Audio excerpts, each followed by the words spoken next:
North book नाम है इसका। अब यहाँ पे आपको समझना है, यहाँ पे अब आप देखो, मैंने केवल एक व्यक्ति का जिक्र करा है, एक वॉइस रॉय का, जिसका नाम है लॉर्ड नॉर्थ ब्रुक। ये केवल वॉइस रॉय नहीं है, ये भारत की हिस्ट्री भी मैं आपको पढ़ा रहा हूँ। पहले में हिस्ट्री है, फिर पॉलिटी, फिर ज्योग्राफी, फिर हम बाकी सब्जेक्ट पढ़ेंगे।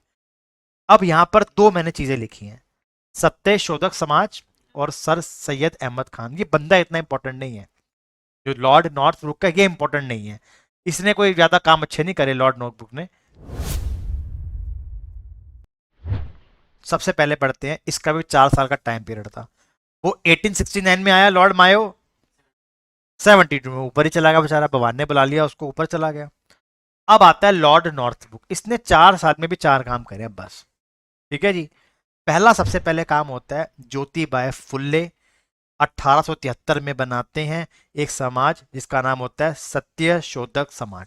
अब मैं आपको पढ़ाऊंगा ये समाज ही क्या है, ये क्या चीज थी, इसे क्यों बनाया गया, इनका नाम फूले ही क्यों है, मैं आपको सब पढ़ाऊंगा आपको। अब यहां से हम स्टार्ट करते हैं। सबसे पहले हम टाइमलाइन देखते हैं। 1827 का टाइम पीरियड होता है, एक बच्चे का जन्म होता है एक परिवार के अंदर, उसका नाम होता है ज्योतिबाई फुले। अब इनका नाम फूले क्यों पड़ा, इनका नाम देखिए, इनके जो पूर्वज हैं वो माली का काम करते थे, फूल उगाते थे, वेजिटेबल्स उगाते थे। तो वो उनका जन्म जो हुआ है वो महाराष्ट्र में हुआ, पुणे के अंदर, सतारा के अंदर इनका जन्म हुआ था। ठीक है जी। तो ये जो है माली कास्ट से आते थे, तो माली से इनको क्या दिया गया, फूले सरनेम दे दिया गया। तो इनका नाम क्या बन गया, ज्योतिबा फुले। क्या नाम है बेटा, ज्योतिबा फुले। अब ये फुले क्यों नाम पड़ा है, माली कास्ट से। उस टाइम पीरियड के अंदर जो माली कास्ट थी वो शेड्यूल कास्ट के अंदर आती थी, अनटचेबल्स। देखो शेड्यूल कास्ट तो अब आया, SC ST OBC अब आया, उस जमाने में वो क्या थे, अनटचेबल्स थे। हरिजन, हरिजन भी बेटा बाद में आया, वो महात्मा गांधी की टर्म है हरिजन की। उस समय उनको शूद्र कहते थे, शूद्र कहते थे। चार, मैं सब पढ़ाऊंगा, जैसे मैंने आपको क्रिश्चियनिटी की 4 वर्ना सिस्टम क्या थे। ठीक है जी, 4 वर्ना सिस्टम क्या थे धर्म को लेके। तो ये माली कास्ट से आते थे, तो उस जमाने में इनको शूद्र कहते थे। इनके जो फादर थे, फोर फादर थे, वो मराठा एम्पायर के जो पेशवा थे, उनके वहां पर फूल वगैरह ये उठाते थे, मतलब लगाते थे। इनकी चाइल्ड मैरिज होती है, इनकी बीवी होती है मात्र 9 साल की, और ये होते हैं मात्र 13 साल के।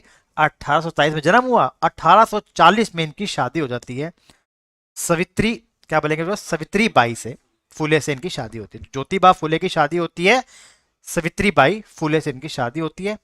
इनकी शादी होती है, इनकी वाइफ बहुत अच्छी होती है, इनका बहुत साथ देती है, और बहुत आगे तक इनको लेकर जाती है।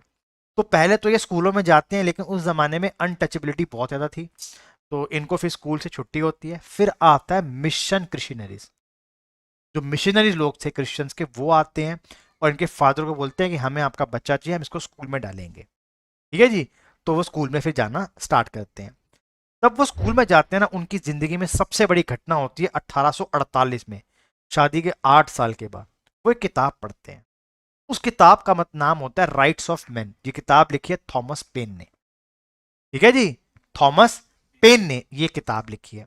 इस किताब में बताया गया है कि समाज में हर बंदा बराबर होता है, हर बंदे को किस तरीके से रहना चाहिए, एक बढ़िया समाज बनने के लिए क्या क्या चीजें चाहिए। डॉक्टर भीमराव अम्बेडकर इसको अपना गुरु मानते थे, ज्योतिबाई फुले को। ठीक है जी। इन्होंने विडो री मैरिज एक्ट के लिए कहा, इन्होंने चाइल्ड जो फीमेल इन्फेंटिसाइड है उसके लिए मना करा, चाइल्ड मैरिज के लिए उन्होंने बोला। और बेसिकली इनका जो मेन जो रोल था वो अनटचेबिलिटीज के लिए था। एक्चुअली दिन शादी पे गए, शादी पे जब गए तो उनको बोला कि नहीं हम तुम्हारे को देख के वहां पे नहीं, इनको हटा दिया, मतलब उनको कास्ट सिस्टम को देखना पड़ा। तो ये था rights of man, Thomas pen. इन्होंने किताब लिखी गुलामगिरी, नाम पढ़ लिया बेटा, गुलामगिरी। गुलामगिरी किताब में इसमें बताया, इन्होंने पूरा का पूरा जो ब्राह्मण सिस्टम है उसको ही खत्म कर दिया कि नहीं ऐसा कुछ है ही नहीं जी, वो सब एक मिथोलॉजिकल कहानी है, ऐसा बराबर है। इन्होंने इस किताब को लिखा गुलाम गिरी, उस किताब का नाम क्या था, गुलाम गिरी। और उसके बाद इन्होंने एक और किताब लिखी है सार्वजनिक सत्य धर्म। तो ये दो इंपॉर्टेंट किताबें किसकी हैं बेटा, ज्योतिबा फुले की। 1827 में जन्म होता है, 13 साल बाद 1840 में की शादी होती है, उनका नाम होता है सावित्री बाई फुले। फिर 8 साल के बाद वो जो किताब पढ़ते हैं जिनसे उनकी नॉलेज आती है बहुत ज़्यादा, राइट्स ऑफ मैन, और this book is written by mister Thomas Paine. और इनकी दो बड़ी इंपॉर्टेंट किताबें हैं, एक है गुलामगिरी और दूसरा है सर्वनाजिक सर्वनाजिक सत्य धर्म। ये दो इंपॉर्टेंट किताबें हैं। अब उसके बाद वो क्या करते हैं, ज्योतिबा फुले एक समाज को बनाते हैं, सत्य शोधक समाज। ठीक है जी, सत्य शोधक समाज। इसका इंग्लिश में मतलब होता है ट्रुथ सीकर सोसाइटी, कि हम सच को जानेंगे। भाई मैं बात कर रहा हूं आज से कई साल पहले की। अगर आज आप देखोगे भारत के अंदर, आप अगर आज देखोगे जो तब क्या हुआ था, तो ये क्या है बेटा, ट्रुथ सीकर सोसाइटी। और उन्होंने बहुत सारी चीजों को कहा, ठीक है जी, बहुत सारी चीजों को कहा। और उसके बाद ये 1873 में बनाया ये। 1848 में वो बुक पढ़ी उन्होंने, तो बुक के बेसिस पे फिर उन्होंने क्या करा, गुलामगिरी किताबें लिखी, फिर सत्य धर्म सर्वनाजिक भी लिखी, है ना। और फिर उन्होंने बनाया सत्य शोधक समाज, ट्रुथ सीकर सोसाइटी, पुणे में 1873 में। इनकी वाइफ का एक बहुत बड़ा योगदान था, इनकी कोई औलाद नहीं थी, तो इन्होंने एक विडो के बच्चे को गोद लिया था, फिर आगे उनकी लेगेसी चलती है। तो ये थे आपका सत्य शोधक समाज। और ये किसके टाइम पे हुआ, नॉर्थ ब्रुक के। मैं आपको ना याद करवाऊंगा कैसे याद करना है, नॉर्थ बुक पढ़ लो इसको। नॉर्थ बुक का मतलब है कि यहां पर जो थॉट्स हैं सबके ऊपर थे, नॉर्थ थे, क्योंकि जो दूसरा बंदा आने वाला है उसके भी बहुत बड़े थॉट्स थे। ठीक है जी। तो ज्योतिबा फुले ने 1873 में जो बनाया है वो नॉर्थ ब्रुक के टाइम पे बना था। सबको समझ में आ गया बेटे, एक बार फूल छोड़ देना बेटे। चलो अब आगे बढ़ते हैं। अगला बंदा कौन है जी, इस बंदे का नाम है सर सैयद अहमद खान। अब सोच के देखिए, जिसके नाम के आगे सर लगा हो तो बंदा कितना इंटेलिजेंट होगा, है ना। सर सैयद अहमद खान। देखिए अब इनके बारे में आपको बताते हैं, कैसे अलीगढ़ मुस्लिम यूनिवर्सिटी बनी, क्या था अलीगढ़ मूवमेंट। ठीक है जी, आज मैं आपको समझाता हूं इस मूवमेंट के बारे में।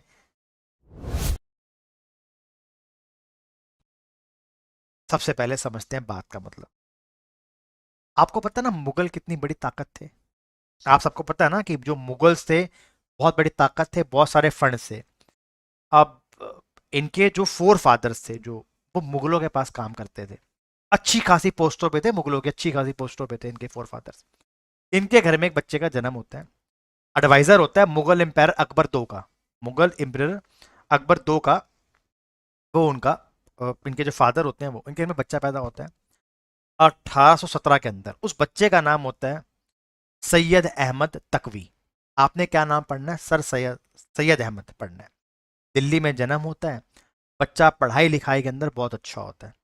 ये बच्चे का ना एक बड़ा अच्छी चीज है, उसको रिलीजियस ज्ञान भी बहुत अच्छा था, और वो वेस्टर्न एडुकेशन का बहुत बड़ा एडमायरर था।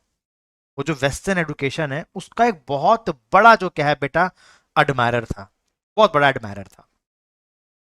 तो मुगल किंग ने बोला अब तेरा बच्चा बड़ा हो गया है, भेज दे जॉब करने के लिए, काम कर लेगा मेरे पास।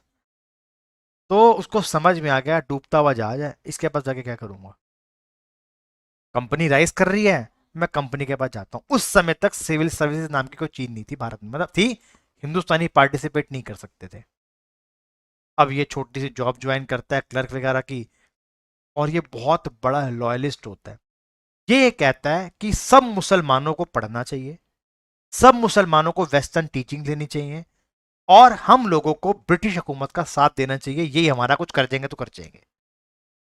ठीक है जी, सर सैयद अहमद खान ये बहुत ज्यादा लॉयलिस्ट होते हैं टूवर्ड्स हुम, टूवर्ड्स दी ब्रिटिश हुकूमत, बहुत लॉयलिस्ट होते हैं। मतलब ये कहते हैं कि जो है यही है, ये अच्छा काम कर रहे हैं, इन ये काम ही बढ़िया कर रहे हैं। फिर आपको पता होगा 1857 के अंदर क्रांति होती है, और ये बड़े अंग्रेजों की जान बचाते हैं, क्योंकि 1817 में जन्म हुआ इनका, 1857 दादा 40 साल के हो जाएंगे। 40 साल का बच्चा छोटा थोड़ा ना होता है, वही कह रहा हूँ यार, 40 साल का बूढ़ा बड़ा ही होता है, बच्चे माँ बाप के लिए छोटे ही रहते हैं ना यार। तो उसके अबे इसके पापा कहते होंगे ना यार, पापा कहते होंगे। तो इसने बड़े सारे लोगों को बचाया, बड़े सारे लोगों को बचाया, क्योंकि बिजनौर में पोस्टेड था ये, बड़े सारे लोगों को इसने बताया। इसने फिर एक किताब लिखी, उस किताब में बताया कि जो 1857 की क्रांति है उसमें तो सारी गलती हिंदुस्तानियों की, बड़ा गलत करा हिंदुस्तानियों ने, इसने बहुत कंडेम करा। और कंपनी को बताया कंपनी बड़ा अच्छा काम कर रही है जी।